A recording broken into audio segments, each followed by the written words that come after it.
The flashing red and blue lights bounced off the polished glass of a Manhattan hotel lobby just after sunset. Guests in tailored suits froze mid-step, watching as plainclothes officers moved through marble floors and gold-trimmed pillars toward a young woman seated calmly on a velvet couch.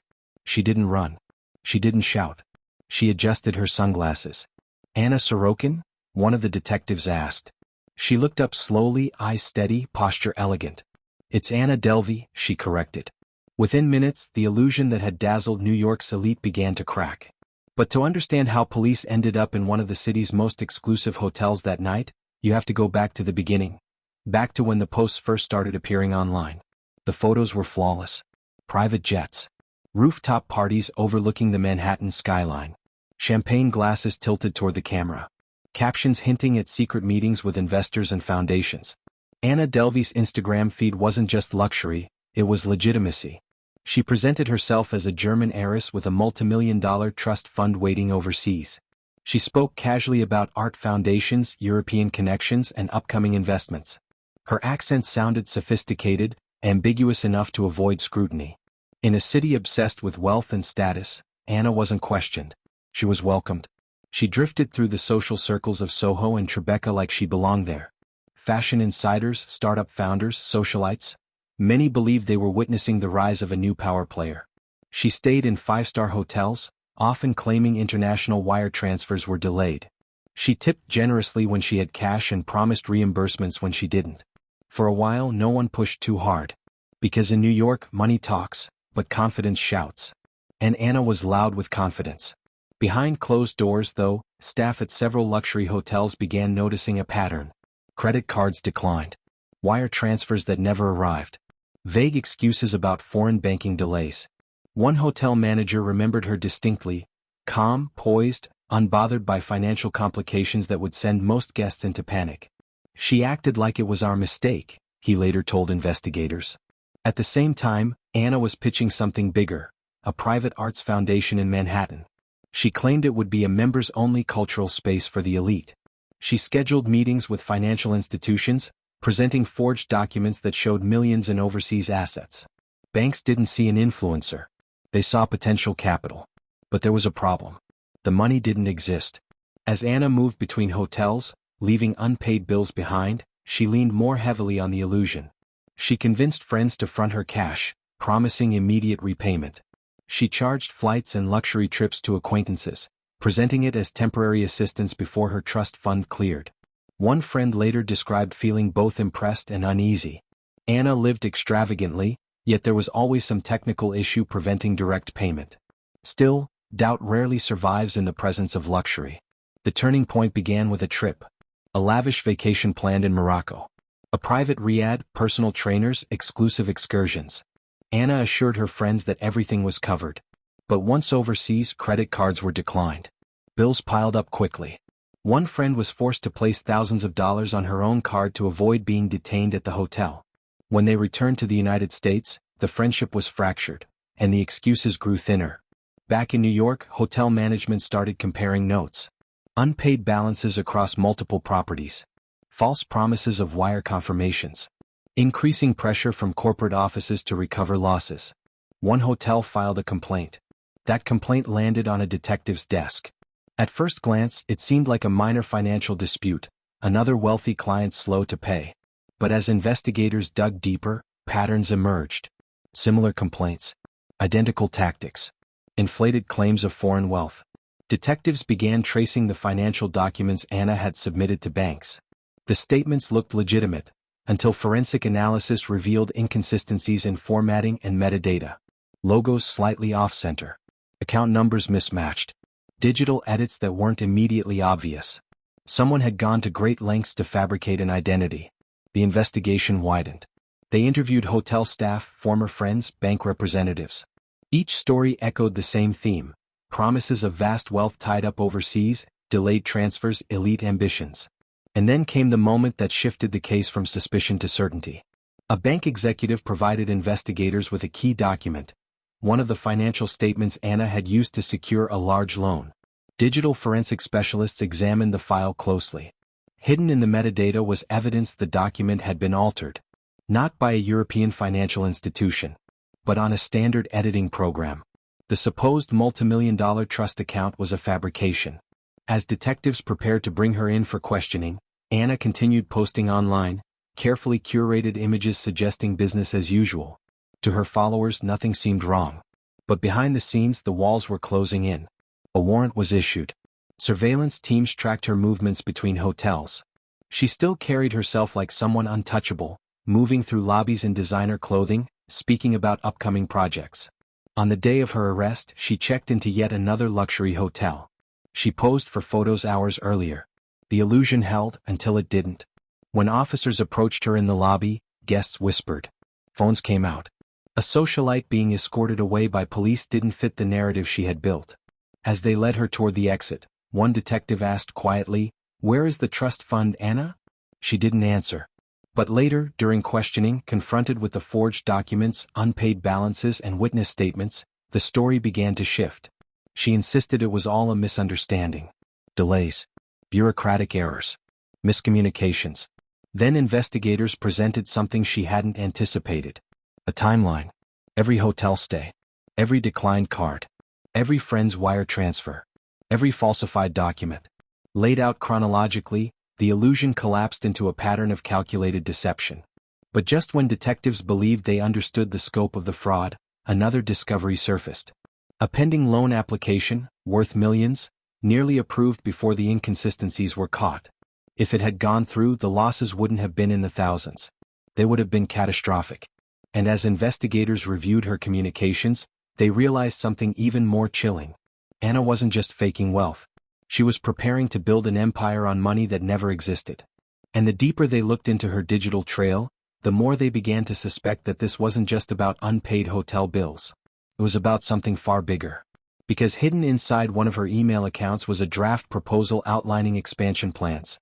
Multiple cities, larger investors, international transfers. The con wasn't ending. It was evolving. And when detectives opened the final attachment in that folder, what they found changed the entire direction of the case. By the time investigators opened the final attachment in Anna's email draft folder, they were no longer looking at a social climber chasing luxury. They were staring at blueprints, detailed financial projections, architectural mock-ups, membership tiers priced at levels only the ultra-wealthy could afford. The proposed foundation wasn't a vague dream anymore. It was structured like a legitimate business. There were investor decks, projected revenue charts, and even draft contracts. All of it built on assets that did not exist. Detective Laura Martinez leaned back in her chair inside the Manhattan District Attorney's office, eyes fixed on the screen. She wasn't improvising, she said quietly. She was scaling. The proposal outlined a private arts club in New York, an exclusive cultural hub for the city's elite. It referenced multimillion-dollar backing from overseas trusts. It named potential partners. It even suggested future expansions into London and Berlin. If Anna had secured the loan she was pursuing, tens of millions of dollars, the financial fallout would have been devastating. Investigators realized something unsettling. Anna wasn't pretending to be rich for attention. She was leveraging the illusion to gain real power. The more they dug into her financial trail, the clearer the pattern became. She moved strategically between luxury hotels, never staying long enough for unpaid balances to escalate into immediate legal action. When pressure mounted, she relocated. When questioned, she projected calm authority. She understood something fundamental about high society. People rarely question someone who appears to belong. Meanwhile, her Instagram continued projecting curated perfection. Photos from past trips resurfaced. Carefully angled shots of champagne flutes and rooftop views implied ongoing success. Even as detectives prepared charges, her digital persona remained untouched. But behind the scenes, the witnesses were lining up. A former friend described how Anna persuaded her to cover expensive travel expenses during the Morocco trip, promising swift reimbursement. Instead, the friend returned home with tens of thousands of dollars in charges and a growing sense of betrayal. "She made me feel small for doubting her," the friend later testified. "Like I didn't understand how wealth works." Another acquaintance recalled wiring her money after hearing an urgent story about frozen accounts. Anna's tone had been composed, almost offended that she needed to ask for help at all. Bank officials detailed meetings where Anna presented forged financial statements with unwavering confidence. She spoke about international lawyers, European trustees, complex regulations, layers of detail designed to discourage deeper scrutiny. But financial institutions eventually verified the documents independently. The supposed overseas bank accounts had no record of her. One by one the facade collapsed. Yet even as the case strengthened, Anna didn't retreat into panic. In pretrial hearings she appeared composed, sometimes even amused. Her courtroom outfits were carefully selected, tailored to project sophistication rather than desperation. Public fascination grew. Was she a mastermind? A fraud? A product of a culture obsessed with wealth? Reporters packed the courtroom. Headlines dissected her wardrobe as much as the charges. Commentators debated whether she exploited systemic loopholes or merely exposed them. Inside the prosecution strategy meetings, though, the focus was straightforward: intent. To secure a conviction, they needed to prove that Anna knowingly deceived individuals and institutions for financial gain. The unpaid hotel bills were significant, but the attempted multimillion-dollar loan was critical. Prosecutors built their timeline meticulously. Emails showing forged documents being sent. Text messages requesting emergency funds. Bank rejections citing inconsistencies. Witness testimony establishing reliance on her claims. The defense, however, framed her differently. They suggested that Anna believed the funding would eventually materialize. That she was an ambitious entrepreneur caught in temporary cash flow problems. That the banks had resources to absorb minor losses. It was a bold narrative, not criminal intent but overconfidence. But then prosecutors introduced a key piece of evidence. Metadata analysis from one of the falsified financial statements showed edits made just hours before it was sent to a bank executive. The logo of a European institution had been digitally inserted. Account balances adjusted. Formatting altered. The edits originated from a device linked directly to Anna. In court, the room fell silent as the forensic analyst explained how the alterations were traced. There was no foreign trustee. No inherited fortune. No offshore millions. Just a laptop. And a lie refined to perfection. As testimony continued, more details surfaced about the lengths she went to maintain her image. She allegedly instructed hotel staff to speak discreetly about billing issues. She used prepaid cards and cash strategically to avoid detection. She leveraged friendships to bridge financial gaps. What struck many observers was her composure. Even when confronted with damaging evidence, Anna rarely displayed visible fear. She corrected pronunciation of her chosen surname. She maintained eye contact with jurors. It was as if she still believed in the character she had created. Outside the courtroom, former friends grappled with conflicting emotions. Some admitted they had admired her ambition. Others acknowledged ignoring red flags because proximity to her lifestyle felt intoxicating. She made you feel like you were on the brink of something huge, one witness said. Like history was about to happen. The prosecution's closing argument focused on a simple theme: deception layered over time. Not a single impulsive act, but a sustained pattern designed to extract money and credibility. They reminded jurors of the near-approved multimillion-dollar loan. Had internal compliance teams not flagged discrepancies, the losses would have multiplied dramatically. This wasn't fantasy. It was calculated risk. When the jury began deliberations, tension gripped the courtroom. Weeks of testimony had painted a complex portrait: charismatic, manipulative, ambitious. After hours of deliberation, the verdict was read. Guilty on multiple counts, including grand larceny and theft of services. A visible reaction flickered across Anna's face, brief, almost imperceptible, before she resumed her composed posture. Sentencing followed. Prison time. Restitution orders. The illusion of untouchable wealth shattered under the weight of documented evidence. Yet even behind bars, the story refused to fade. Media interviews. Streaming adaptations. Renewed interest in her social media archives. Debates about privilege and perception. Some saw her as a cautionary tale about blind trust in curated online identities. Others argued she exposed vulnerabilities within elite financial systems. But for the victims, hotels, banks, friends, the consequences were tangible. Financial losses. Emotional betrayal. Reputational damage. And as the legal chapter appeared to close, investigators uncovered one more complication. Immigration authorities reviewed her visa status. Questions arose about how long she had remained in the United States beyond authorized limits. Just when it seemed the criminal case had delivered its final act, another legal battle loomed. The persona of Anna Delvey had been convicted. But Anna Sorokin's story wasn't over. Because even as she sat inside a correctional facility, plans were forming again. Interviews negotiated, public statements drafted, branding opportunities explored.